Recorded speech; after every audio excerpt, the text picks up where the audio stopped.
La Sociedad Dominica de Medios de Comunicación, Sodomco, presenta A Pensar Más con Rosa María Palacios.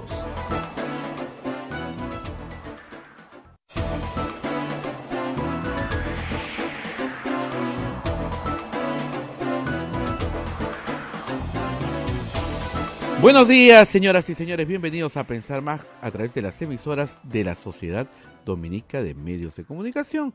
En Lima nos escuchan por Radio Santa Rosa, Chimbote Radio Santo Domingo, Arequipa Radio San Martín, Cusco Radio Veritas, Ucayali Radio Cepagua, La Convención Radio Quillabamba, Puerto Maldonado Radio Madre de Dios.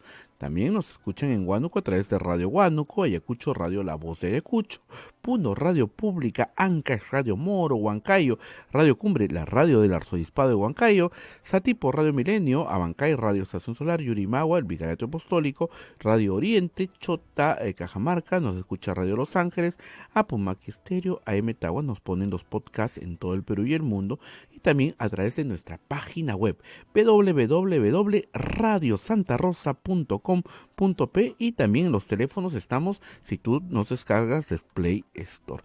Rosa María, muy buenos días. Muy bien, estamos nuevamente con ustedes esta mañana de jueves, falta poco para viernes, mañana de jueves, y vamos a estar, perdón por la afonía, en un ratito con el doctor Julio Arbizú, que está viniendo al programa. Pero vamos a hablar de algunos temas antes. Han pasado varias cosas el día de ayer. No hemos podido comentar la historia. Nos escuchan en Arequipa, por supuesto, en Radio San Martín. No hemos podido comentar el asunto de, como dicen, de Tía María, esta concesión minera de cobre en la provincia de Islay, que tiene a su cargo Southern Perú. El gobierno autorizó la construcción, ¿no es cierto?, de la planta, en fin, de todas las obras que tienen que realizarse para la explotación, y sin embargo la condicionó a que exista un ambiente propicio para poder seguir adelante con este proyecto. Un proyecto muy controvertido. En el año 2011 hubo una protesta importante, con muertos incluso, y las protestas han sido sucesivas en el Valle del Tambo. Los agricultores del Valle del Tambo se oponen al proyecto. El proyecto ha ido cambiando con el tiempo, no es el mismo proyecto de hace 8 años, ha sufrido modificaciones importantes para mitigar los impactos ambientales que tendría sobre el valle. Sin embargo, la oposición al proyecto sigue ahí, no ha cambiado. En algunos casos sí, podríamos decir que ha habido un mejor entendimiento del proyecto y sus beneficios, pero en términos generales hay una situación de tensión y de conflicto. El gobernador regional de Arequipa, una persona que proviene de la izquierda, el señor Elmer Cáceres, es opuesto completamente al proyecto, aunque en algunos momentos manifestó tal vez una mayor apertura, pero también hay alcaldes, sobre todo en la zona de Coca Chacra, que se oponen enfáticamente al proyecto y que señalan habrá tensión social si es que el gobierno sigue impulsándolo. Lo que ha dicho esta mañana Salvador del Solar, primer ministro, es que la licencia se ha otorgado porque la empresa cumple con todos los requisitos de ley. El gobierno no puede negársela porque cumple con lo solicitado por las normas jurídicas peruanas. Pero lo que el gobierno ha solicitado a la empresa y la empresa ha aceptado es que no se empiece la construcción hasta que no exista un ambiente propicio, basado en el diálogo, los compromisos sociales, etcétera. Esa es la situación. Sin embargo, el otorgamiento de la licencia ha provocado una reacción y a partir del 15 de julio, la provincia de Islay y toda la zona de impacto de la mina van a un paro indefinido hasta que el gobierno atienda su reclamo, que supongo es no se haga nada, ¿no? Entonces, acá nos enfrentamos nuevamente, igual que en Las Bambas, igual que en Conga, igual que en Espinar y en otros tantos lugares, a un problema bastante complicado entre el bien común de toda la sociedad peruana y el bien particular de algunas personas y de los intereses que las mueven. A ver, hay algo que tiene que entenderse que a veces es difícil de entender en el Perú. Si no hay inversión pública y privada, la economía no crece. La economía no crece porque trabajamos un poquito más todos los días, la economía no crece porque compramos un poquito más todos los días, la economía crece y crece a fondo porque se hacen grandes inversiones. Que trabajemos duro hace mucho bien al crecimiento del PBI, que produzcamos más con menos también, que seamos más productivos. Pero el gran impulso de una sociedad que viene de muy atrás como la nuestra, tiene que darse de la mano de inversiones muy grandes. El Estado tiene muchas dificultades en hacer su parte, aun cuando hay inversión pública, tiene tremendas dificultades burocráticas en hacer su parte. ¿Por qué? Porque hay taras, pues, institucionales, la burocracia y la corrupción, las dos, que hacen que los proyectos se encarezcan o finalmente terminen por no hacerse, porque simplemente es muy difícil que el Estado supere obstáculos burocráticos para la realización de obras, o ya sea por el temor a la corrupción o ya sea porque hay corrupción. Muy bien. Entonces, la inversión privada tiene que darse de alguna manera activa. Y es como un círculo virtuoso. O sea, los principios de la economía los entiende cualquier persona que me esté escuchando. Cuando uno gana un poquito más, gasta un poquito más, ¿no es cierto? Uh-huh. Cuando gastas un poquito más, alguien tiene que producir un poquito más. Para producir un poquito más, hay que darle trabajo a algunos más. Y esos que tienen trabajo más van a consumir un poquito más. ¿Para qué? Para comprar un poquito más a esos que producen las cosas. Entonces es un círculo virtuoso. Pero si yo gano un poquito menos, gasto un poquito menos. Si yo gasto un poquito menos, la empresa que me vende las cosas producirá un poco menos. Para producir un poco menos necesitará menos trabajadores. Si hay menos trabajadores, hay más desempleados. Si hay más desempleados, ¿no es cierto?, ¿qué tenemos? Una recesión. Entonces se necesita de la inversión. La inversión es como como lo que le pone fuerza, como la pólvora para iniciar, ¿no es cierto?, una explosión. Necesitas la inversión, porque si no, no va a haber producción. Y la inversión no tiene un retorno instantáneo. Cualquiera que haya invertido en lo que sea, ¿ya?, en un puesto, ¿no es cierto?, o en una gran fábrica, sabe que al principio uno va a gastar, ¿no es cierto?, para recuperar después. Si uno no tiene mucha plata, puede comprar, ¿no es cierto?, 20 polos, venderlos un poquito más, tener su ganancia y con su capital volver a comprar otros 20 polos y su negocio avanzará chiquitito. Pero si uno tiene una gran posibilidad de financiamiento, puede esperar muchos años antes de ver la devolución de su inversión. Y eso es lo que pasa con la gran minería formal, con la que cumple estándares técnicos ambientales.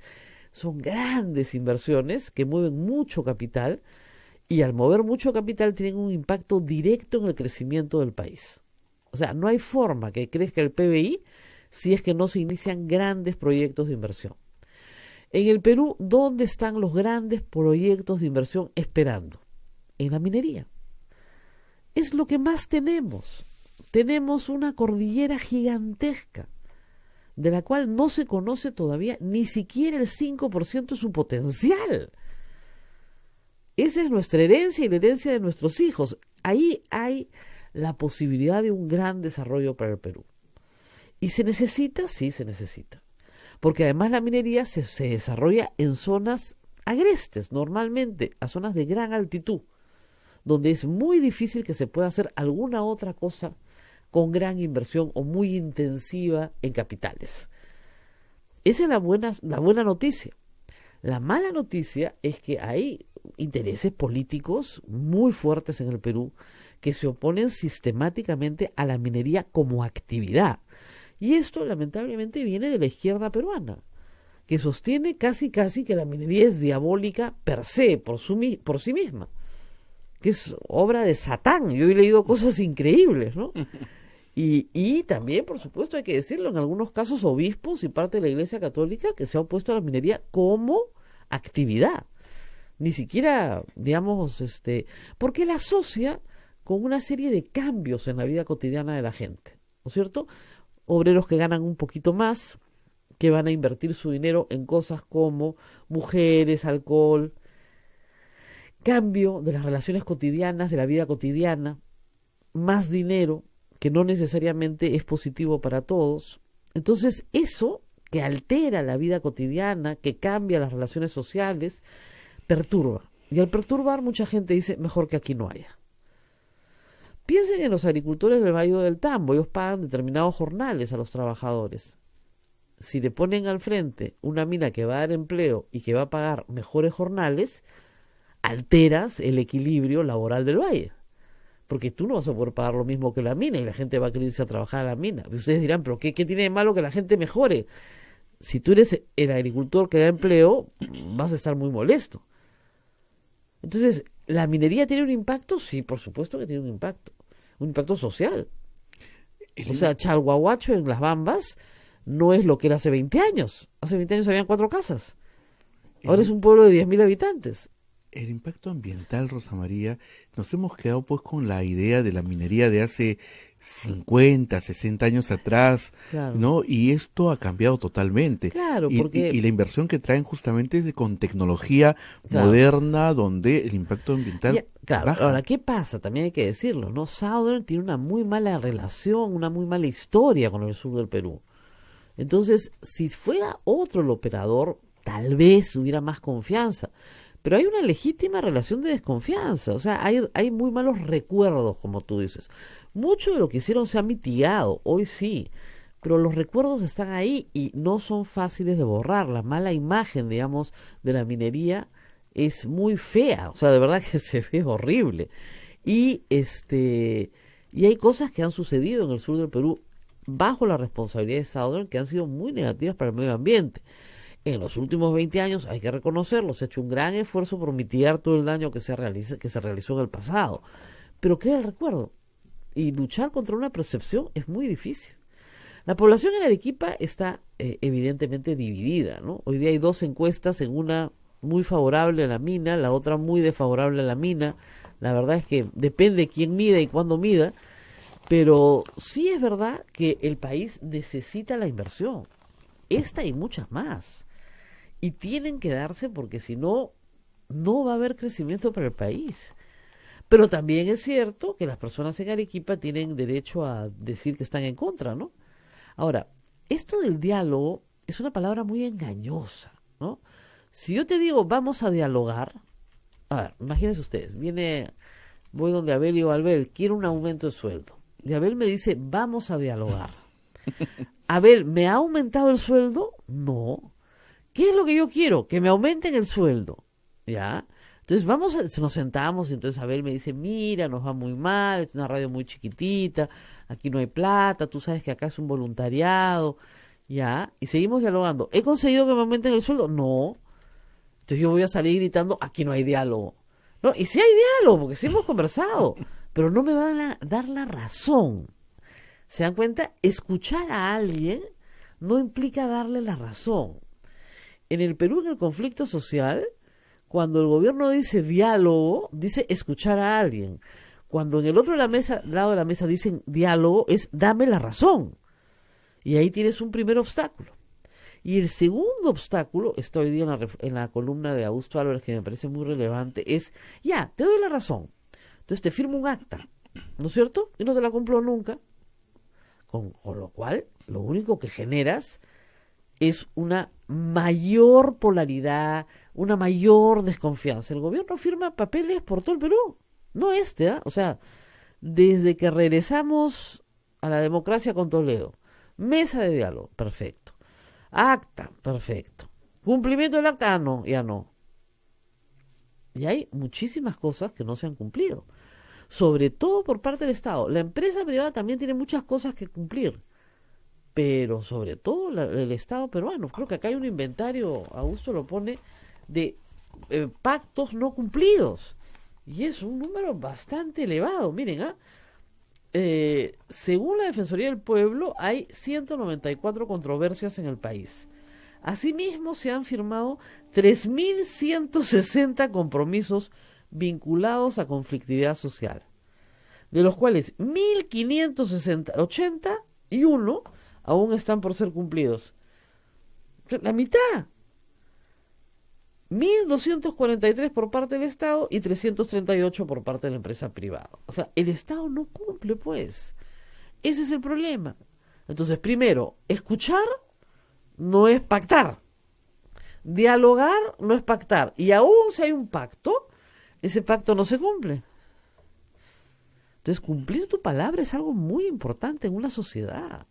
El Estado tiene que cumplir su palabra. Si no se puede comprometer, no firmes. Pero si vas a firmar para apaciguar los ánimos y después no cumples, vas a generar el doble de problemas de los que tenías antes. Porque si antes tenías un problema, ahora tienes dos. No te creen. Es el segundo problema. Y 1.500 pactos. Claro, alguien me dirá, ¿está usted viendo el vaso medio lleno o medio vacío? Bueno, es la mitad, pues, ¿no es cierto? De más de 3.000, sí, efectivamente, han cumplido 1.500, pero no han cumplido 1.500, entonces tienes que cumplir lo que firmas. Y si no, no firmes. Miren ustedes qué bonito el ejemplo de Gareca, ¿no? Que le dice a todo el país, no me voy a ir a Argentina porque acá tengo un contrato. Y yo soy una persona que cumple su palabra. Y todos aplaudimos, qué gusto, qué bien, que se quede en el Perú. No, es más que se quede en el Perú. Es una persona de palabra. Igual tiene que ser el Estado, igual tiene que ser la empresa privada. Pero igual tienen que ser los que se sientan al otro lado de la mesa. Exactamente igual. Si ya te comprometiste, ya diste tu palabra, bueno, pues ya diste tu palabra. Tienes que asumir las consecuencias de lo que significa comprometerse. Ahora, tenemos dos encuestas. Una es de Ipsos, realizada, me parece, el año pasado, septiembre del año pasado, pero solo en la provincia de Islay. En esa, 59% de los encuestados estaba a favor del proyecto, que para el proyecto es una buena noticia.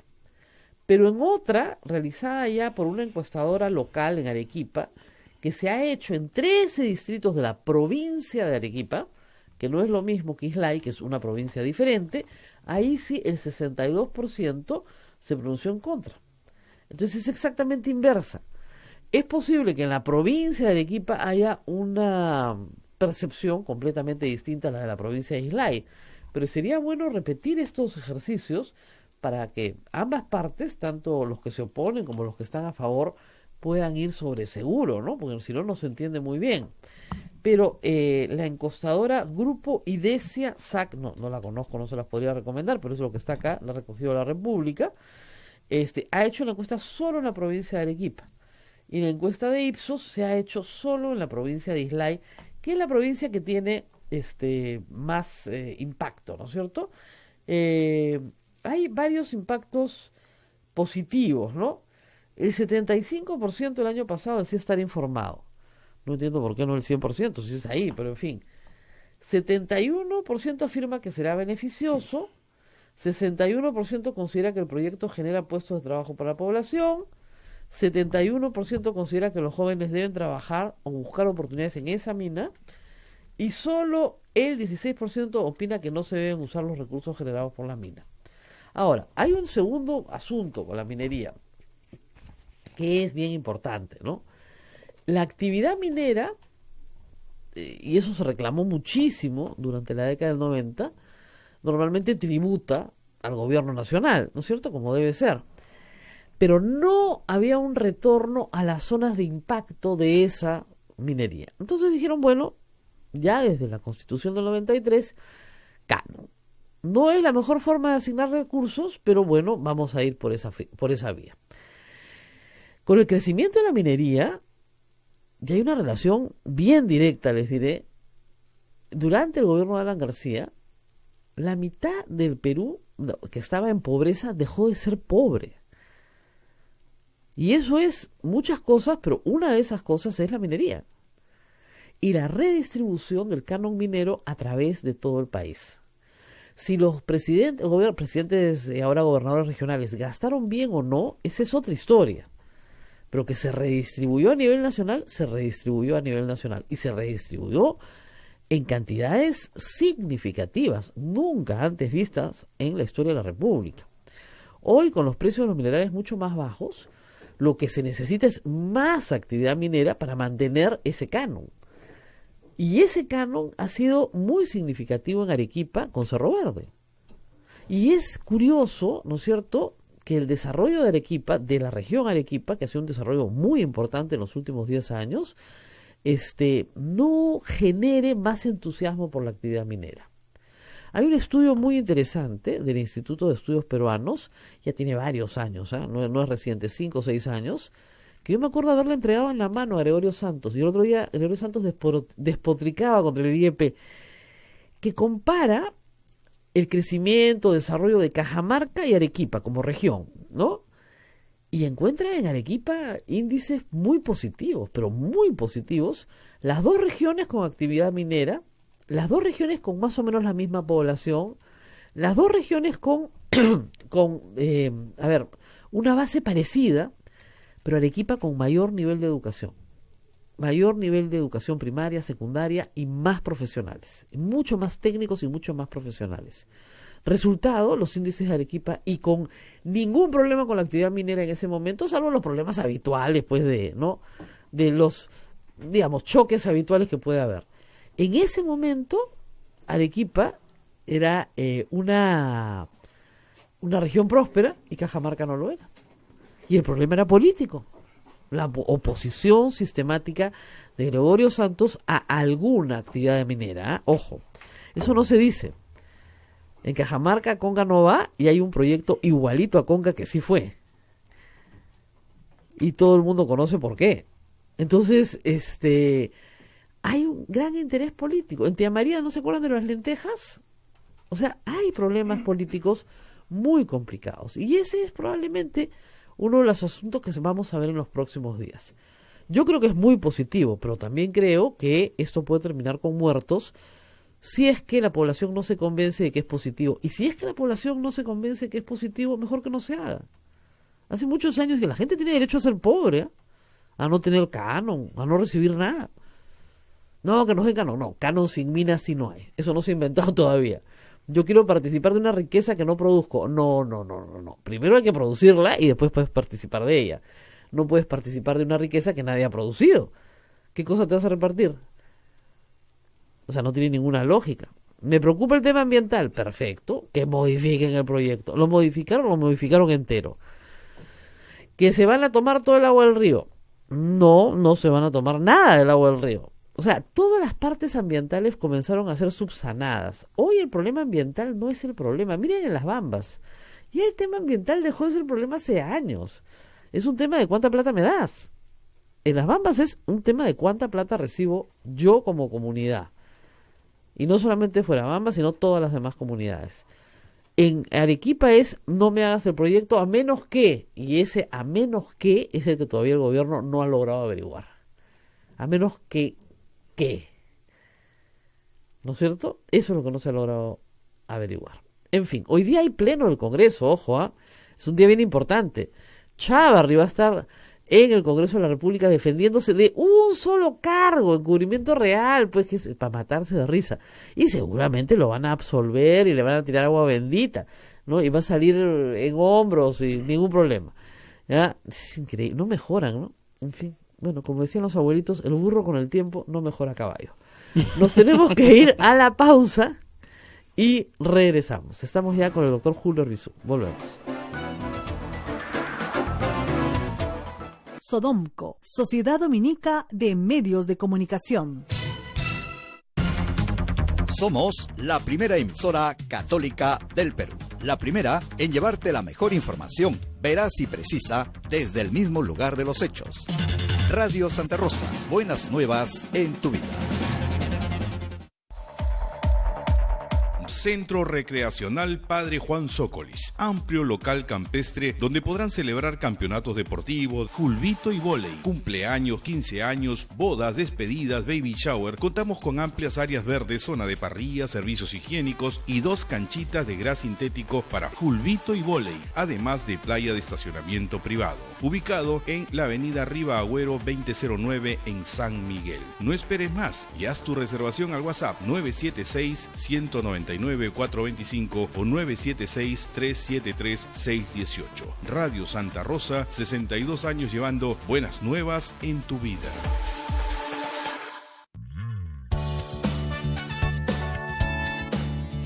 Si quieres quieres ser un fraile predicador, conócenos. Ingresa a www.jovenesomnet.com O escríbenos a vocaciones@peru.op.org. Orden de Predicadores. Maestro itinerante, tú vas feliz a predicar. Amigo caminante, tu voz anuncia la verdad. Santa Rosa, buenas nuevas en tu vida. Sodomco, Sociedad Dominica de Medios de Comunicación. Continuamos con A Pensar Más a través de las emisoras de la Sociedad Dominica de Medios de Comunicación. Rosa María conversa con el doctor Julio Arbizu. Bueno, tenemos al doctor Julio Arbizu con nosotros, penalista, y el mundo penal pues está, ¿qué les puedo decir? Movido. Bueno, en el Perú las últimas semanas, cada día tenemos alguna noticia penal de la cual hay que discutir. Pero no voy a entrar por la política para empezar, sino por un caso que tiene que ver con violencia contra la mujer y que creo que merece alguna explicación, porque a veces la gente se confunde, ¿no? Y el tema del cuánto de la pena se vuelve como que muy importante. Estoy pensando en el caso de Arlet Contreras. Esta semana, por fin, se dictó una sentencia que sí establece pues una punición, ¿no? Y esa sentencia es interesante. No se conocen todavía los fundamentos porque no se ha publicado, pero de lo que se ha adelantado, se le dice a la señora Arlet Contreras, mire, usted efectivamente ha sido víctima de un intento, una tentativa de feminicidio, pero no de una tentativa de violación. Y mucha gente me escribe, pero ¿cómo va a ser violación, señora? Pues sí, ella se ha metido al hotel con él. Sí, ha entrado al hotel con él porque ha querido, era su enamorado. Si era su enamorado y ha entrado al cuarto del hotel y se han quitado la ropa, bueno, pues ahí ya no hay violación, pues qué violación va a haber, ¿no? Ese es un primer tema bien importante y a todos los jóvenes que nos escuchan van a escuchar bien, Van a escuchar bien porque esto es educativo. Y el otro tema es cuánto de pena, ¿no? ¿Por qué 11 años y no los 15 completos, etcétera? Doctor, empecemos por el tema de violación que me parece bien interesante. La señora Arlet Contreras es abogada, dice, a mí me han quitado una de las imputaciones sin explicarme más. Así es. Y eso no es justo. ¿Puede haber una violación si una señora entra con un señor a un cuarto de hotel, se quitan la ropa, ella luego puede alegar que ha sido violada? Bueno, Rosa María, puede haber violación incluso en el contexto del matrimonio, incluso en el contexto de la convivencia conyugal, de compartir el hecho. Porque aquí de lo que se trata es básicamente de violentar la voluntad de la otra persona, ¿no? Y eso puede ocurrir incluso cuando hay, digamos, algún episodio previo a la penetración, o no a la penetración, sino simplemente al acto sexual, que puede ser no necesariamente la penetración. Así es. Y no hay voluntad absoluta, plena, de una de las personas. Y hay un sometimiento por parte de la otra. Entonces, cuando eso ocurre, existen los elementos objetivos del delito de violación sexual. Vamos así, como dicen, ABC de la violación a todos los jóvenes peruanos que de repente esto lo aprendieron mal y sería bueno que lo aprendan bien.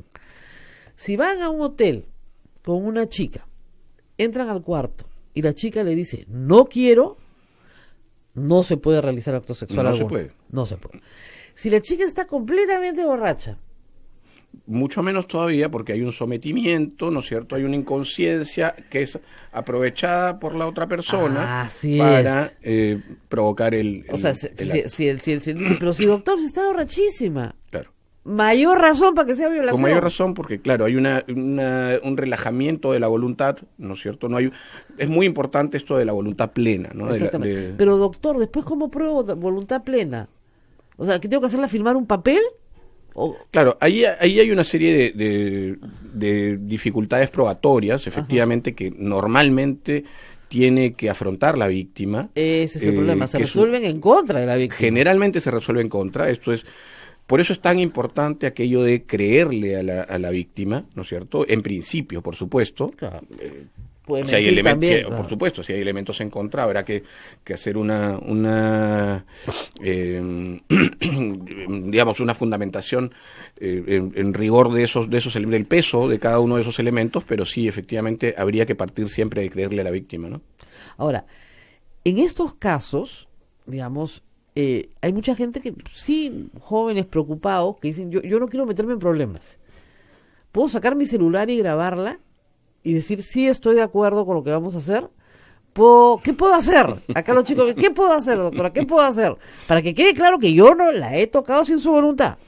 No, yo creo que lo primero que hay que hacer es esto que le gusta tan poco a alguna gente en el Parlamento, pero también a sus representados, a muchos aquí, que es educación sexual, educación digamos, inclusiva, educación abierta, tolerante, que permita además a nosotros, a quienes somos hombres, tenemos una identidad de género definida o determinada o relacionada con el sexo con el que nacimos, aprender, ¿no es cierto?, a decodificar una serie de comportamientos y patrones para saber, entre otras cosas básicas, que no es no.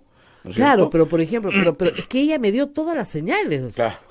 Ella me dijo que estaba feliz de estar conmigo. Es terrible, ¿no? Y es terrible, claro. Ella vino, pero doctora, absolutamente provocadora. Ella estuvo provocándome. Y eso es parte, Rosa María, qué bueno que lo dices, porque entiendo yo, claro, no están los fundamentos de la sentencia. No Contreras, están, sin embargo, algunos de estos argumentos se han adelantado, claro, y varios de ellos, según la propia defensa de Arles Contreras, son réplicas de algunas de estereotipos de género, estereotipos muy pesados, como estos que tú estás diciendo justamente. Claro, ella entró al hotel, ¿no? Ella estaba vestida provocadoramente, ella aceptó, ella tenía una relación con él previa, ya se conocían, no era la primera vez que lo hacían, tenían una historia juntos, ¿no? Entonces todo eso pesa. Y claro, partamos de la premisa con la que iniciamos la conversación. Hay violación incluso en el matrimonio, dentro del matrimonio, y no estoy hablando de un matrimonio separado, divorciado, no. No, viviendo bajo el mismo techo. Así es. La probancia es dificilísima, por cierto. Pero, a ver, hay algunas cosas que sí se pueden hacer. Un peritaje, o sea, la violación sí deja ciertas lesiones en el cuerpo de las mujeres. Pero aún... Siempre que exista resistencia. Exactamente. Aún sin resistencia puede haber violación. Claro, ese es el otro problema. Claro. ¿Y qué pasa si tú dices, no, me mata, yo me quedo tranquilita, ni me muevo porque primero mi vida? ¿No? Que es la lógica de sobrevivencia que tienen muchísimas mujeres. Primero mi vida y yo no me resisto. ¿Por qué no se resistió? Así es. Si usted no se resistió, es culpable. Y es otro argumento lamentable. Usted no lo arañó, no lo pateó, no lo golpeó, no dejó marcas en el cuerpo de él.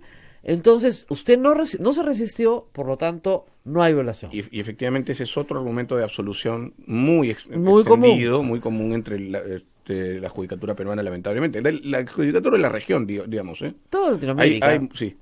Todo Latinoamérica. No es un tema de Perú, es un tema cultural. Sí. Entonces, tú tienes que ir vestida más tapada que Dominica con hábito, o sea, hasta abajo, ¿no? No puedes entrar a ningún lugar así donde se sospeche algo. Y además, si intentan atacarte, tú tienes que defenderte a riesgo de perder tu vida, porque el hombre puede estrangularte. O sea, ¿no? Tienes que defenderte, arañar, patear, y solo en esas condiciones será violación. Lo cual es un disparate, pues, doctor. Absolutamente, y por eso creo que en este caso específico por supuesto, hay un concurso de delitos, por supuesto, se debió... Lo que a ella le ha ayudado muchísimo son las imágenes del video. Absolutamente. De no haber sido por eso, exactamente, quizás hubiera sido absuelto el hombre. De todos los cargos. Gracias a Dios hay mucho más videos hoy día y todos ustedes tienen una cámara en la mano, pero de verdad, si no hay video... Y yo recuerdo el caso de Lorena Álvarez, que decía, qué suerte, ¿te acuerdas de un caso de una chica que arrastraron por la calle? Qué suerte que hay un video, qué suerte que hay una filmación. Efectivamente. Cuando no hay filmación, no te creen. Así es. Por más que estés llena de moretones, no te creen. Y el otro tema es la tipicidad, ¿no? Por ejemplo, en el caso de Arlet Contreras le dijeron lesiones leves. Al principio era un caso de lesiones, era un caso de lesiones leves, que no tiene prisión efectiva. Así es. ¿Te han pegado? Claro, es una falta. Bueno, sí es una falta, lesiones leves. Entonces, ¿cómo saltas de lesiones leves a 11 años? O sea, es un salto bien grande. Ahora, sí es un salto positivo en el sentido de que ella logró mover el expediente de Ayacucho a Lima. ¿Cómo se logra eso, doctor? Mucha gente nos pide esa información. De acuerdo a la importancia y a la difusión, al impacto del caso, esto puede ser traído a Lima. Recordemos que no solamente en el contexto, por ejemplo, de los casos de corrupción se creó esta este subsistema supraprovincial. En el caso de los delitos contra el honor también hay la posibilidad de traer estos casos a Lima, ¿no? Entonces, ¿pero se tiene que pedir? Sí, este es un caso emblemático de eso, ¿no? Yo entiendo que eso se solicitó, que la defensa solicitó que esto se viera en Lima y finalmente se accedió. Porque si bien, como hemos dicho, en la región lamentablemente tenemos este tipo de absoluciones en las provincias del Perú, si en Lima es malo, en las provincias es peor. Sí, es cierto. Los jueces son, pero muchísimo más conservadores de lo que deberían esperarse y actúan no conforme a la ley, sino conforme a sus prejuicios. Sí. Y pesan mucho. Entonces, en Ayacucho esta señora no iba a encontrar justicia nunca. Al hombre lo habían absuelto 2 veces. No, y es brutal. Claro, de repente es conveniente explicar por qué faltas inicialmente, por qué faltas lesiones leves, que son faltas, no es un delito. Ni siquiera es delito, claro. Claro, porque en cuestión de delitos contra la vida, el cuerpo y la salud, el delito de lesiones es un delito menor que el delito de homicidio o de feminicidio, ¿no es cierto? Es menos grave, digamos, y tiene una pena menor. Es menos malo que te peguen que te maten, para ponerlo de una manera. Pero es menor todavía el delito de lesiones leves, que es una falta, ya lo dijimos, y el delito de lesiones graves. ¿Cómo se hace la gradación? Básicamente por el número de días que uno tiene que afrontar para no que se y que lesiones la curación. graves se tienen que mandar al hospital 15 días. Claro. Entonces imagínense ustedes qué tal katana te tienen que dar para mandarte al hospital 15 días. Pero aquí el asunto es, hay una grabación, hay un video donde se da cuenta efectivamente que este sujeto no está intentando solamente golpearla, está intentando matarla. Hay un video donde él la estrangula. Exactamente. O sea, eso no es pues el ejercicio de únicamente lesiones. Él no está no tiene la intención, y hay que decir que estos delitos además son de comisión dolosa, quiere decir que requieren de conciencia y voluntad del accionante. Perdón, él estaba borracho. Él estaba borracho, entonces no tiene conciencia, doctor. No. Claro. Atenuante. No. O sea, a ver, expliquemos eso. Definitivamente no. El alcohol tendría que ser, tendría que incapacitarlo, ¿no? Claro. Y ese no es el caso. No, se ve claramente capacitado para estar corriendo calato por todas partes, sí. Sí, y entonces, hay una claridad respecto de la conciencia y voluntad de cometer un delito que no es el delito de lesiones, sino es el delito efectivamente de feminicidio. Que eso que haya quedado en grado de tentativa, ¿no es cierto?, disminuye también la cantidad. Ese es el tema. Si el delito tiene 15 y fue tentativa, el cuánto de la pena va a disminuir. Así es. Ahora, acá me hacen recordar un caso muy, muy importante en España, el caso de La Manada, que también una violación de 5, y alegaron en las primeras condenas, que fueron bajísimas, que la chica no se había resistido. Como si a una le gustara que 5 la violaran, ¿no? Y ellos alegaban que la chica no se había resistido. Y la filmaron, y que ella no había opuesto resistencia. Por lo tanto, ¿no es cierto?, no había violación. Sí, eso es un caso emblemático de esto que estamos hablando precisamente, y esto además nos saca de la región inclusive. Claro, ¿no es cierto? España, bueno, es nuestra herencia española, pues. Pero allá un colegiado superior ha cambiado completamente el sentido. De hecho, no, casi hay delito. Así es. Creo que les han puesto 10 años a cada uno, o 11 años, o 15 años, algo por el estilo, todos para adentro. Así es. Claro, que cambia completamente la situación, pero que nos da cuenta de que la sociedad ha cambiado. Y a veces pasa, doctor, que el derecho penal va más despacio que la sociedad, ¿no? No, sin duda. Alguien decía que el derecho penal no es el brazo armado ni de la ética ni de la justicia, ni de la necesariamente, justicia, ¿no? Necesariamente, claro, porque la sociedad va un paso más allá. Yo siempre le decía este ejemplo a nuestros oyentes, o sea, una mujer puede recibir todas las mañanas un jalón de pelos de su esposo, una cachetada a su esposo, y no puede hacer nada, porque él es más fuerte que ella en esa situación, y no puede hacer nada porque eso no es delito. Claro, cuando hay una recurrencia puede haber un sometimiento y puede haber el ejercicio, incluso con el ejercicio de la violencia psicológica, que también es... O sea, que es parte del acoso. Así es. Y por acoso podrías llevarlo, pero esto se ha aprobado en noviembre del año pasado, septiembre del año pasado. Sí. Son leyes muy nuevas que además, hay que decirlo, los jueces tienen que aprender a usar. A interpretar y a interpretar correctamente. Claro. ¿no? Es como el caso de Johnny Lescano. O sea, Johnny Lescano no entiende qué delito ha cometido. Claro. No entiende porque eso no era delito. Claro. O sea, hablar de esa manera no era delito, comunicarte de esa manera no era delito. Entonces ahora dicen, no señor, ahora sí es delito. Entonces, en vez de decir, bueno, sí, me equivoqué, negó todo, le fue pésimo en su defensa, pero en realidad es que el mundo ha cambiado, por lo tanto, la conducta de nosotros tiene que ser otra. Y es por lo que tú dices, Rosa María, efectivamente, la inventiva del legislador corre mucho más despacio que la realidad. Así Eso es clarísimo, ¿no? Entonces, siempre ha sido, el derecho siempre sigue la realidad, no al revés. Y por otro lado, el silencio de la víctima también es un factor, ¿no?, que debe tomar en cuenta el legislador y debe tomar en cuenta, por supuesto, el juez, ¿no es cierto? Entonces, hay una serie de factores que se cruzan y se imbrican para hacer que, primero, los jueces tengan una mentalidad diferente, ¿no es cierto? Yo recuerdo haber hecho hace unos años un trabajo de investigación sobre la sentencia Abencia Mesa. Claro. Y me pareció alucinante encontrar los razonamientos de la sala para condenarla. ¿Porque era lesbiana? O sea, porque era lesbiana. Porque ella, ¿saben lo que decía, por ejemplo? Que ella de niña mataba pajaritos con onda. ¿No es cierto? Eso era ya un indicador de su carácter violento. Imagínense, pues es absurdo. Y claro, vinculando eso, por supuesto, con su identidad de género. Claro. O sea, esas cosas todavía se ven. El caso de Eva Bracamonte. Sí, claro. Todo el morbo desatado alrededor de ese caso era exactamente ese. Así es.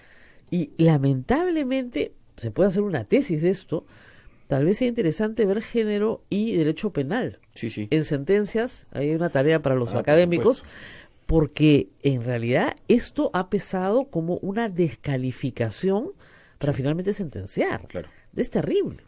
Bueno, vamos a hacer una pausa y vamos a hablar también de cuando el derecho no se pone al día con otros temas. Por ejemplo, la corrupción. Hoy se vota en el Pleno la reconsideración de un nuevo tipo penal que ha traído enorme polémica. Vamos a hablar de eso después de la pausa. Sodomco, Sociedad Dominica de Medios de Comunicación. Somos la primera emisora católica del Perú. La primera en llevarte la mejor información, veraz y precisa, desde el mismo lugar de los hechos. Radio Santa Rosa, buenas nuevas en tu vida.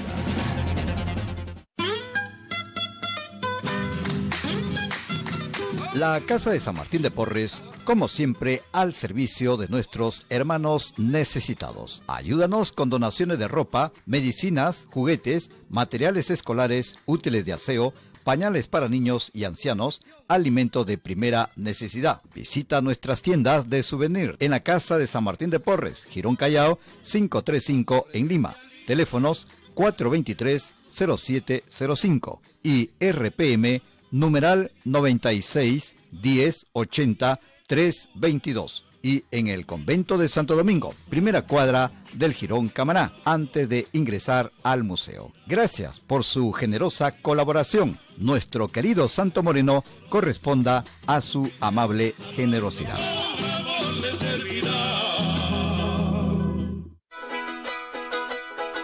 En Radio Santa Rosa, hagamos lío con el Papa Francisco. Debemos recordar siempre la dignidad y los derechos de los trabajadores. Denunciar las situaciones en las que se violan estos derechos. Y ayudar a que contribuya a un auténtico progreso del hombre y de la sociedad. Pidamos, hermanos, por el mundo del trabajo, para que a todos se pueda asegurar el respeto y la protección de sus derechos y se le dé a los desempleados la oportunidad de contribuir con el trabajo a la construcción del bien común. Gracias, Papa Francisco. Radio Santa Rosa. Buenas nuevas en tu vida. Benedictio Dei omnipotentis, Pater et Filii et Spiritus Sancti, descenda super vos et maneat semper. Radio Santa Rosa, buenas nuevas en tu vida. Sodomco, Sociedad Dominica de Medios de Comunicación.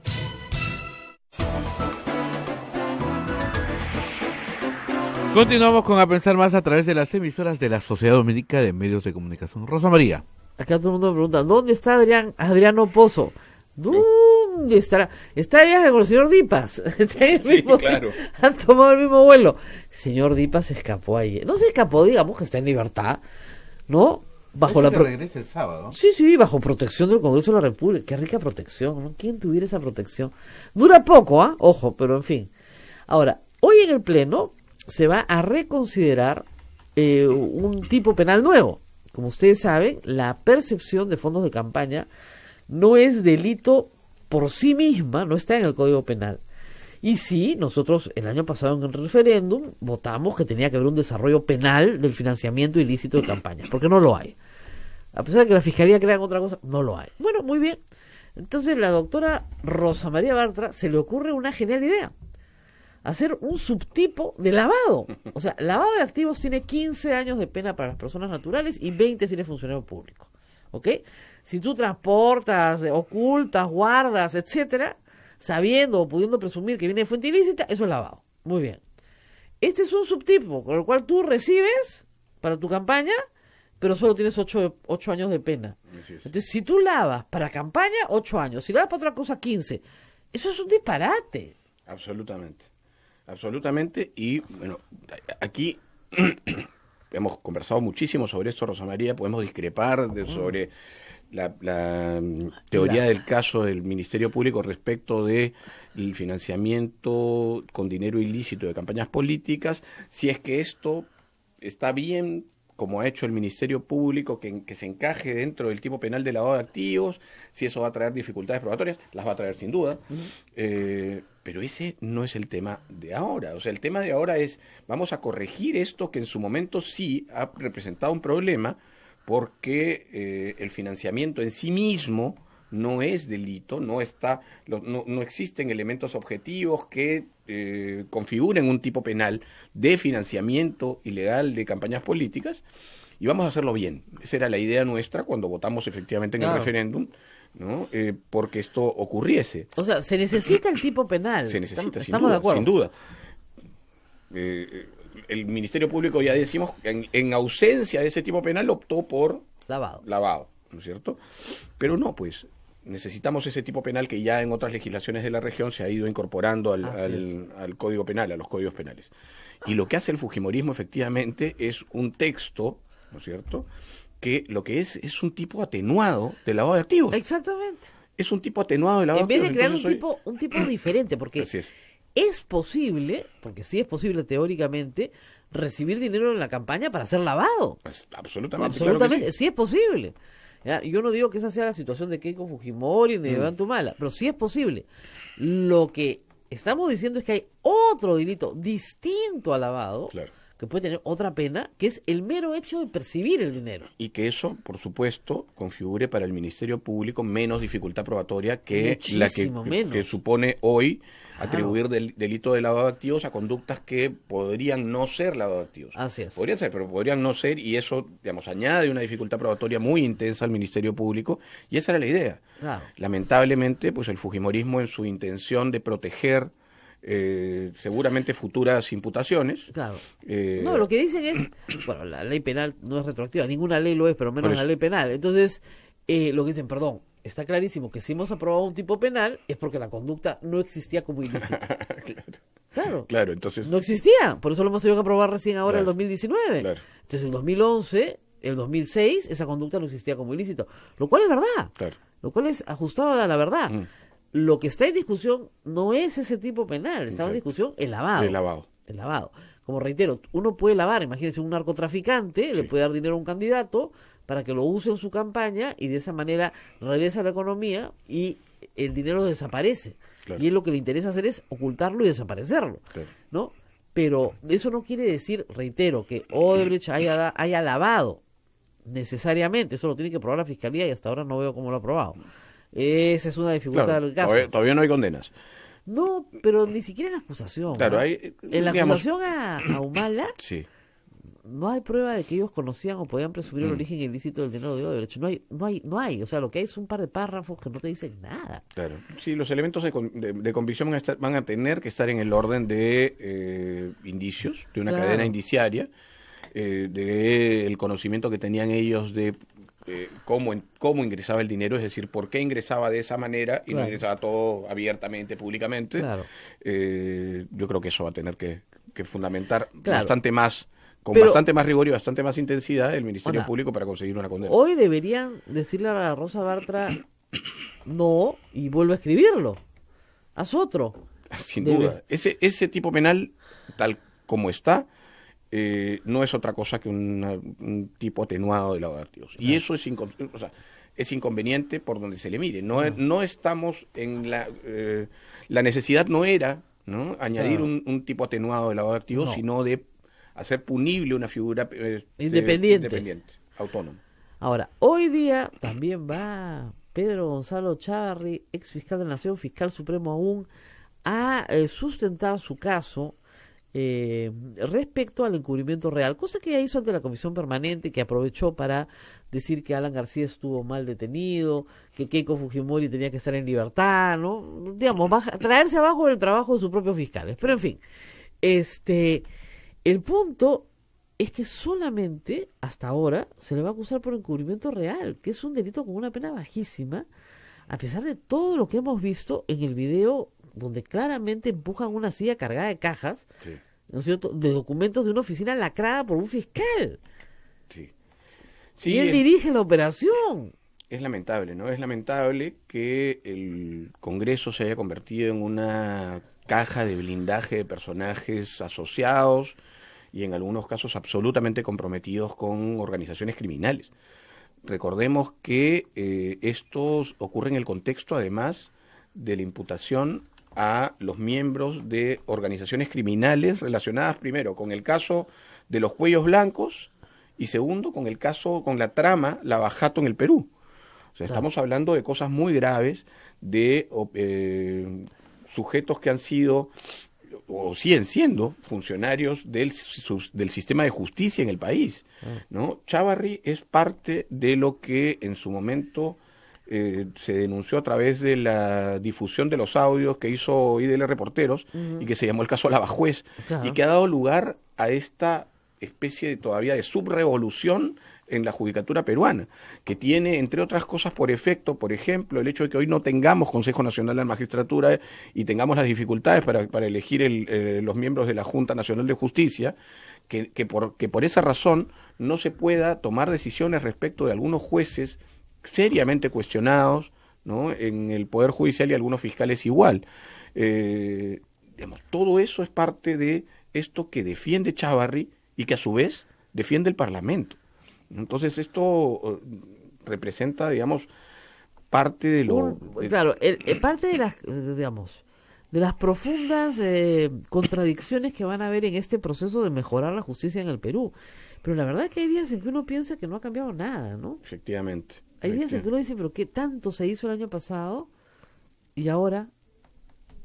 Y esto ha valido, además, Rosa María, tú recordarás, para que el gobierno, ¿no?, digamos, emprendiese una cruzada anticorrupción, elevase su aprobación en las encuestas. Yo creo que es poco lo que se ha avanzado en relación a lo que se esperaba, ¿no?, a lo que seguramente tenía en mente además el propio gobierno. O de lo que buenamente se puede hacer, porque hay gente que dice, miren, no es posible que ahora se pueda cambiar el sistema de justicia como nosotros queremos que cambie, por una razón bastante sencilla, porque es profundamente corrupto. Sí. Y porque lo que emerge es solamente la punta del iceberg de lo que hay. No quiero decir que no hayan personas honradas en el Poder Judicial, pero aún hasta los que tienen ciertos visos de inimputabilidad, digamos, tienen problemas. Miren ustedes el caso del doctor Quintanilla. El otro día acá nos decía el doctor Azabache, ¿no? Para nosotros es una persona de muy buena reputación. Sí. Y tenía una conversación telefónica en la que evidentemente estaban hablando de una resolución. Oye, el número 2 no es tu pata, ya, yo lo arreglo con Castañeda, sí. Vean ustedes dos nomás, ¿ya? Porque ya el otro nos ha fallado un par de veces, entonces, esa es la típica conversación de un arreglo para una resolución. ¿Ya? Sí. Y hablado medio en clave, ¿no? Con Inostroza. Renunció, no solamente renunció a su cargo de vocal provisional en la Suprema, renunció a su cargo de vocal titular en Puno, renunció a todo, salió corriendo del Poder Judicial. Así es. Sí. Yo Entonces, el problema es cuán corrupto es el Poder Judicial. Yo creo que ese es en parte el problema, Rosa María, el diagnóstico, ¿no? El diagnóstico y los métodos para enfrentar el problema. Claro. Porque cuando existe este tipo de situaciones, y las hemos vivido no solamente en la judicatura, sino a nivel de la administración pública en general, cuando existe este tipo de situaciones, lo que hay que hacer es mirar esto en dos perspectivas. Una, que es la urgente, la inmediata, es la conformación de subsistemas para enfrentar el problema directo, ¿no es cierto?, que fue el caso de después de la caída del gobierno de Fujimori y ahora, ¿no es cierto?, después de todo este embrollo, ¿no?, enfrentar esto con equipos especiales. Estamos hablando, por ejemplo, del caso Odebrecht, hay un equipo especial. En el caso de los cuellos blancos, claro, se acaba de formar el equipo especial del Ministerio Público, cosa que es correcto. Porque... Claro, pero eso me hace recordar a mí un poco la reforma del Estado en los 90, ¿no? Creas unas islas, sí, ¿no?, de modernidad. Claro, porque el problema es que eso no puede ser permanente. Exactamente. Entonces, es en como simultáneo, sistema... eso quiero decir, la segunda perspectiva es la perspectiva integral. Claro. Esa no se puede perder de vista. Claro. Y esa tiene que correr en simultáneo. Tiene que haber una reforma integral del sistema. Ahora, mire el problema claro, pero mire el problema que tenemos para sacar una reforma integral del sistema. Piedra angular, el sistema de elección de jueces. Ya. Para formar una Junta Nacional de Justicia no han podido escoger a uno. Sí. Y el único que era potable lo votan sin ninguna explicación. El caso de Cuba es realmente escandaloso. Le dicen que no ha podido demostrar la adquisición de un departamento que está plenamente demostrada. Entonces se ve claramente que hay un sesgo para no ponerlo por razones políticas. El único capacitado. Claro, el que más sabía, ese no lo aprobaron. Es lo que me decían, justamente es el perfil de que necesita. Exacto. Que ya tiene 70 años, pero está bien de salud, que puede trabajar 5 años más por el país. Exacto. No, esa persona, a esa la saca por razones de animadversión personal del señor Lecaros. Y del señor Walter Gutiérrez. Sí. O sea, y si es... Él solicitó que se le dieran las notas que no se habían otorgado de manera arbitraria, y finalmente se le manda una nota donde no le hablan ni de Fujimori, ni de Blancanelia, de Montesinos, le hablan de su departamento, que él puede probar plenamente que está correctamente adquirido, con el mismo dinero que le ha pagado el sistema de justicia. Entonces tú dices, pero... No, en el caso del fiscal Cubas es realmente escandaloso, ¿no? Entonces, terrible. Ya, pero lo que pasa es que no solamente es el caso del fiscal Cubas, sino que todo el sistema de selección se viene abajo. Y no solo eso, y no solo por esa razón, y no solo por la animadversión que puede haber generado el hecho de haber sido un fiscal pro o un fiscal valiente en su momento importante dentro del esquema del Ministerio Público, sino porque hay una falta de perspectiva dentro de quienes, por ejemplo, hicieron el examen de... que es impresionante. No estamos, y esto hay que decirlo muy claramente, no estamos escogiendo aquí jueces y fiscales. No. Estamos escogiendo a quienes los van a escoger. Claro. O sea, aquí no se está midiendo capacidad técnica, jurídica, argumentativa. Claro. No. Aquí básicamente lo que importa es la idoneidad ética, la trayectoria, la solvencia, porque estas son las personas que van a escoger a los jueces y fiscales. Esos son los que tienen que saber de derecho. Miren, estamos equivocándola. Aunque parezca mentira, justamente después del golpe de 1992, en que Fujimori se vuela a toda la Corte Suprema, se vuela, quiere decir, los manda a su casa, después se reincorporan con sus devengados y toda la historia famosa, pero llaman a un tribunal de honor. ¿Quién era el tribunal de honor? 6 abogados, 5 abogados, casi todo de la Universidad Católica, gente muy honorable, y le dijeron, bueno, escojan jueces, pues. Ese proceso de selección es el mejor proceso de selección que ha habido en la historia del Poder Judicial. Claro. Y de verdad, porque fue muy, a ver, si quieren, muy abierto, pero también muy riguroso en lo que ellos creían que era lo más importante que tenía que tener un juez, que era tener principios éticos. Así es. Y ese proceso de selección, los que entraron por ese proceso de selección hoy, son de las personas más reputadas en el Poder Judicial. A pesar de que estábamos en pleno fujimorismo. Sí. Pero alguien dijo, no saben qué, mejor tener por lo menos una Corte Suprema decente. Sí. ¿No? Obviamente Montesinos tenían sus propios canales, ¿no? Tenían sus jueces, ¿no? Claro. Pero para el resto sí lo dejó. ¿Por qué no se puede hacer eso ahora? Pues esa sería la idea. Esas tendrían que ser las premisas de quienes hacen digamos, configuran la evaluación para los miembros de la Junta, partir de la certeza de que estos no van a ser los jueces que van a aplicar el derecho, claro, sino que quienes van a escoger a los que van a hacerlo, ¿no? Pero eso lamentablemente no ha pasado. Esperemos que ahora que todo vuelve a foja cero, ¿no? Se vuelva con esa mentalidad. Ahora, cuando uno escucha a Walter Ríos hablar, más allá de sus actos de corrupción, que son abiertos y claro, los 10 verdecitos, sí, él discute mucho sobre mantener la hegemonía. Claro. Necesito vocales, o sea, hay una lucha por el poder dentro del Poder Judicial, una lucha por el poder en cada estamento. O sea, ser presidente de Corte implica contar con los votos de la Corte que tú mismo vas a manejar después. Y vas a manejar tú las conformaciones de las salas. Donde tú puedes manejar a través de las conformaciones de la, entre comillas, venta de esos puestos, finalmente el sentido de los procesos. Absolutamente. Eso es inaceptable, pues. Claro, sí es. Y además el tema de la provisionalidad, que es otro problema complejo, ¿no es cierto? Que es que yo tengo, por ejemplo, la versión, no te voy a decir quién es, pero para que se sepa solamente que un juez provisional que conforma una sala, cualquiera que ésta sea, ¿no es cierto? Puede decirle, oye, va con una resolución y le dice, oye, firma. Claro. Alguien que conforma sala con él mismo. Claro. Firma. Yo no voy a firmar esto. Es una barbaridad. No voy a firmar. No, firma porque es provisional, ¿no es cierto? Claro. Firma porque si no te saco de acá. Claro, y hay que entender bien esto, a veces no se entiende. La Corte Suprema, la mitad de la Corte Suprema es provisional. Así es. El señor Quintanilla es provisional. La mitad de la Corte Suprema es provisional. Entonces, por ejemplo, César Inostroza Pagliacci tenía una sala donde él era el presidente porque era titular y los otros 4 eran provisionales. Ya te podrás imaginar. Entonces, y ahí entraba la casación de Keiko Fujimori. Claro. Entonces, quien diga, pase por eso, quien diga, porque hubo voces en ese momento incluso de abogados que dijeron, no, pero esto es un colegiado. ¿No sí, claro, es un colegiado. Pero los 4 son provisionales. Claro. Por supuesto, ya te imaginarás a qué me refería. No, y además pero eso ha sido así. Hasta ahora no nos explican por qué Duberlín Rodríguez le dio una presidencia de sala a alguien que acaba de entrar a la Corte Suprema. Así es. Esa es otra historia y hasta ahora no nos explican eso. Así es. Presidencia de sala, con 4 provisionales. Y claro, usted que me escucha, señora, dirá, yo no sé nada de lo que pasa en el Poder Judicial. Bueno, la mayoría de nosotros tampoco, salvo los que litigan. Pero eso es un escándalo. Así es. Y ni qué decir de los jueces supernumerarios o los jueces que llegan suplentes. No, ya se escuchó de esta capacidad, ¿no? A ver, les explico, muchachos, ¿no? Que yo podría estar ganando más plata. Yo me matriculo en el colegio de abogados y me ofrezco como jueza.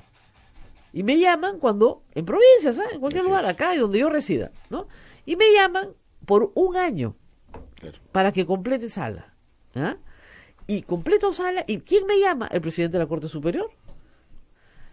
¿Y cuántas veces me llama? Cuántas veces quiera. Todos los años que quiera. Yo no estoy dentro del Poder Judicial. Simplemente me han llamado para que se administre justicia porque hay una necesidad imperiosa de que se administre.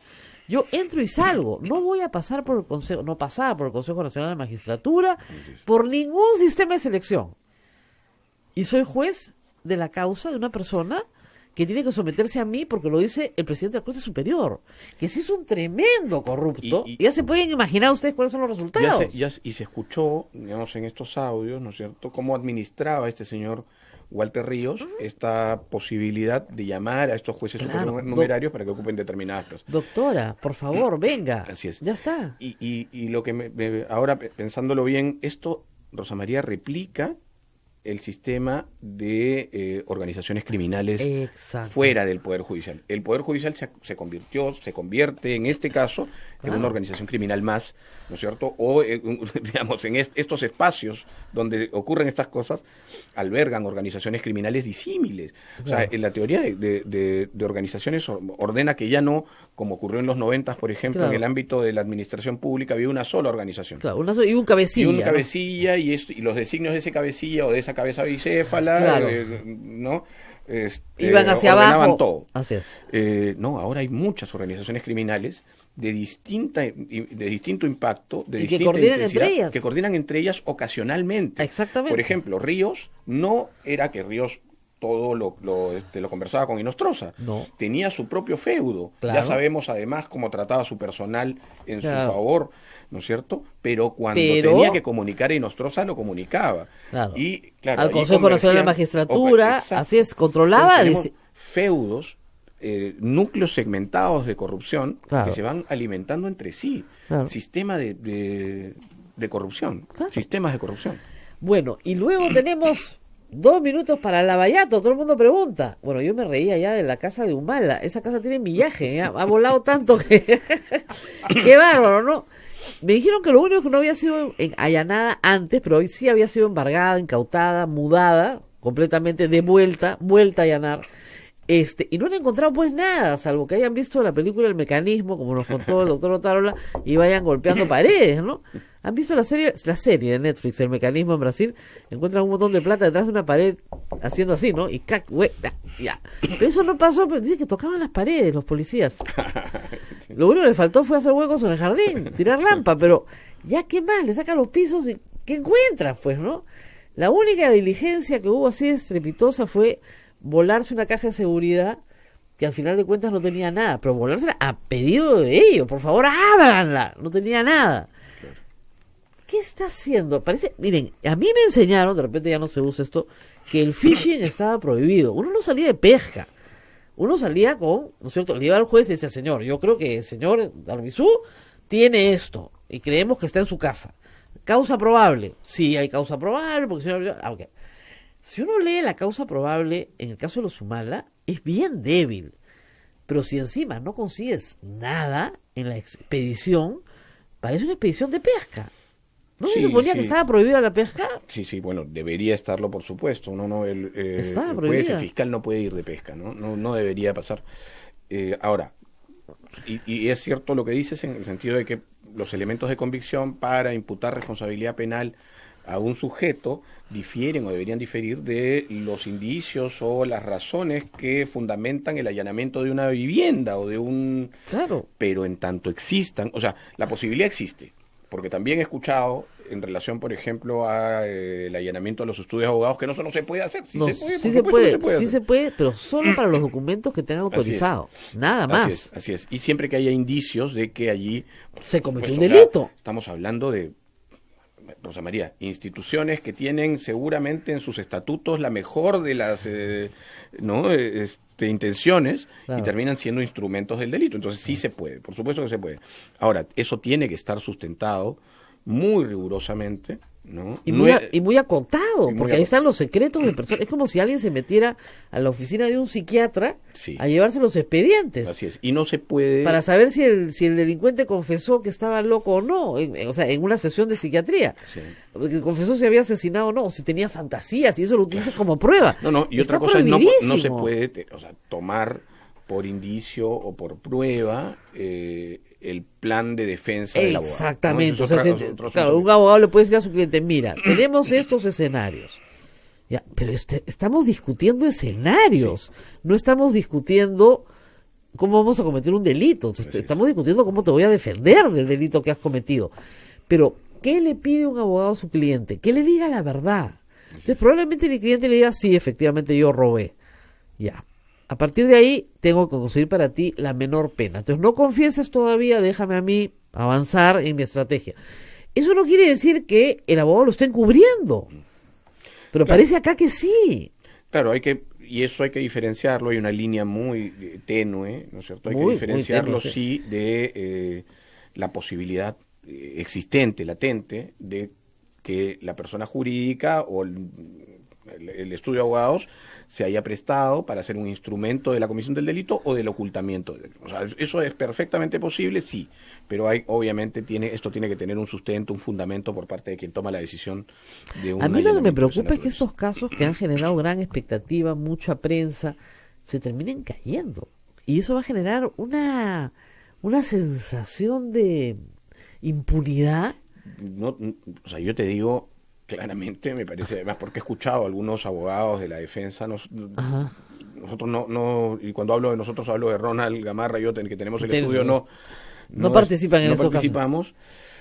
Pero he escuchado que sí, que se vienen nulidades seguramente a granel. Claro, pues, pero es que hay un montón de diligencias que se han efectuado sin causa probable. Esperemos que haya sustento. Vale, hay que defender muchísimo porque se defienda correctamente, porque creo que este es el gran emprendimiento después del subsistema anticorrupción posterior a Fujimori. Este es el gran emprendimiento. Creo que el equipo especial Lavajato es un gran equipo, me parece que están haciendo un gran trabajo. No, y han hecho una muy buena investigación. Han encontrado la verdad, por ejemplo, del financiamiento de campañas. Sí, sin duda. Que todos la sabíamos de oída, pero ellos han encontrado el pitufeo, todo esto se ha encontrado y la historia, ¿no es cierto?, está muy bien contado. Ahora, que eso alcance para meter presa a la gente, ese es el problema. Es una magnífica historia y que además que ha generado varias reformas constitucionales y legales. Pero que alcance para la prisión, eso es lo que yo tengo en duda todavía. Sí, yo sigo pensando que van a tener que enfrentar una dificultad probatoria importante. Sí. Lo hemos discutido muchísimo también entre abogados muchas veces. Hay teorías que apuntan a esto que te decía del conocimiento de determinados detalles, hay otras que hablan del delito fuente ubicado en delitos tributarios. Habrá que ver cuál es la... Pero digamos, yo tengo la sensación, ustedes saben, chicos, que nos ponemos los abogados imaginativos y podemos crear un universo, ¿no? Pero estamos estirando el chicle a lo que da, ¿no? Y no da para tanto, pues. Ese es el problema. Y si eso es así ahora, que no tenemos un tipo penal, pero podemos, digamos, lo que ha hecho el Ministerio Público, tratar de incluir estos elementos objetivos en los elementos objetivos del tipo penal de lavado de activos. ¿Qué va a pasar si tenemos un tipo penal, ¿no es cierto?, ya rigurosamente definido? Ahí sí no hay nada que hacer. Ahí se van todos para adentro. Pero lógico, a la canasta todo. ¿Con tipo penal? Sí. No estaríamos ni siquiera discutiendo. Por supuesto. Pero como digo, yo hace 5 años que pido un tipo penal y nadie me hace caso. Lo hemos hablado muchísimo. Muchísimas veces. De ahí la veces. necesidad de que el tipo penal sea efectivamente un tipo penal que configure, ¿no es cierto?, todas las posibilidades de acción de estos sujetos, ¿no? Bueno, chicos, nos tenemos que ir, pero tenemos que agradecer, ¿no? ¿Tenemos alguna pregunta, Abel? Bueno, sí, hay preguntas respecto al primer tema de Arlet Contreras. Dice, buen día.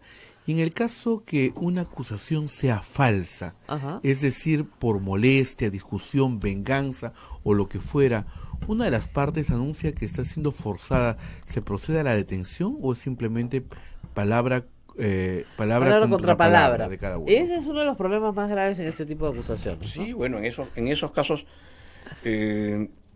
evidentemente habrá que valorar, ¿no?, las versiones de la otra parte. La otra parte tiene además expedita la vía para denunciar. Hay denuncias por delitos contra el honor que van desde la calumnia, que es la imputación de un delito falsamente, o la denuncia calumniosa, que es un delito contra la administración de justicia, porque además estás activando el sistema de justicia de manera irregular, ¿no? Pero insisto, creo que en estos casos hay que partir de creerle a la víctima, ¿no? Partir de creerle a la víctima y de ahí, por supuesto, investigar. Claro, ¿por qué? Porque nuestra costumbre judicial ha sido no creerle a la víctima nunca. Así es.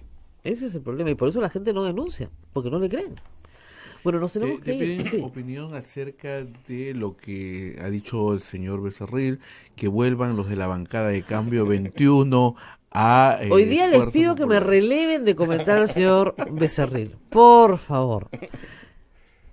No sé qué está pasando ahí adentro, pero lo que sé no me gusta, así que mañana se los cuento. Bueno, escuché a Milagros Salazar del partido político o de la agrupación política esta que después del éxodo de los Avengers, decir que de ninguna manera van a... No, esa no es Milagros Salazar, esa es Maritza García. Maritza García, perdón. No, Maritza García salió a decir que se volvieron locos. Mañana viene Maritza. De eso, dejamos para mañana. Mañana Maritza García nos cuenta todo. ¿Qué cosa ha pasado ahí? No entiendo, ni ellos entienden lo que está pasando. Porque escucho a Maritza García, Alicia Robles, y dice, con nosotros no han consensuado nada. Sí. O sea, ¿cuál consenso? Quizás que sea directamente con Kelly. Parece que están necesitando votos para la presidencia del Congreso. Eso me queda más claro. Bueno, nos vamos. No se olviden de colaborar con nosotros a través de PayPal. pucha, que todos salen así, PayPal. Es que de verdad, de ahí vivimos, de la caridad pública, ¿ya? Entonces, si usted pone su sencillo, por favor, acá los chicos tienen para almuerzo, ¿ya? Entonces, de verdad, necesitamos para salir adelante de acá en Radio Santa Rosa. Como ustedes saben, no tenemos publicidad, casi que el programa entero me lo hablo sola, ¿no? Pero necesitamos un ayudín, porque hay 1, 2, 3, 4, 5, 6 personas detrás del vidrio, Eduardo sobre todo, que vino con la antena, acá está desde siempre, y gracias a todos, nos vemos mañana. Hasta mañana.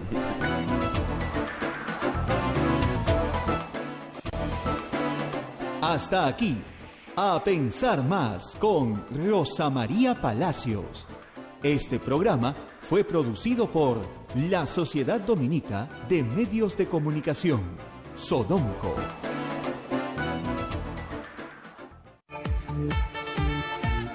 Radio Santa Rosa, buenas nuevas en tu vida.